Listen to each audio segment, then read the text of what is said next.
నమస్తే ఫ్రెండ్స్, నేను ఈరోజు పెసరపప్పుతో పప్పు చేస్తున్నా అండి. అంటే మనకి ఎప్పుడైనా టైం లేనప్పుడు ఈజీగా అయ్యే కర్రీ ఏమన్నా ఉంది అంటే అది పెసరపప్పే అండి. చాలా హెల్తీగా టేస్టీగా కూడా ఉంటుంది. ఇలా ఒక ఆనియన్, ఒక టమాటా, ఒక 2-3 వెల్లుల్లి వేసి కొద్దిగా ఆయిల్ వేసానండి. కొద్దిగా పసుపు,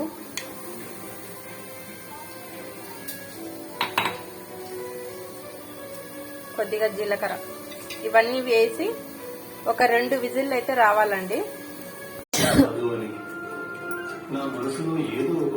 చూడండి ఫ్రెండ్స్, ఒక 2 విజిల్కే పప్పు అనేది ఎక్కువ ఉడకకుండా మనకి తగినంత ఎంత బాగా ఉడికిందో ఇప్పుడు సాల్ట్ అయితే వేసి మనం మెదుపుకొని తాలింపు పెట్టుకోవాలి.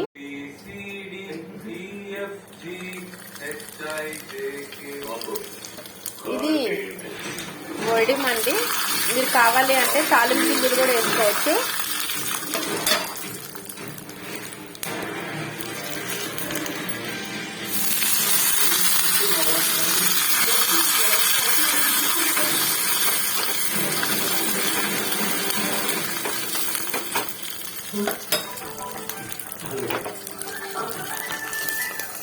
ఏమి అనుకోనంటే ఇటు నుంచి ఒక్కసారి మా ఇంట్లో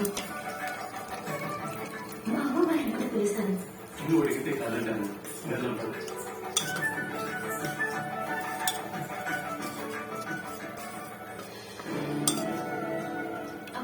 ఈ పప్పులో మనం కొంచెం నెయ్యి గాని వేసుకొని తింటే టేస్ట్ అనేది వేడివేడి అన్నంలో సూపర్ టేస్ట్ ఉంటుందండి.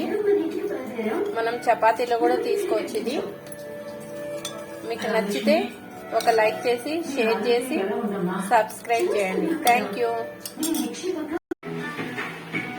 చూడండి ఫ్రెండ్స్, అన్నము, నెయ్యి, పప్పు.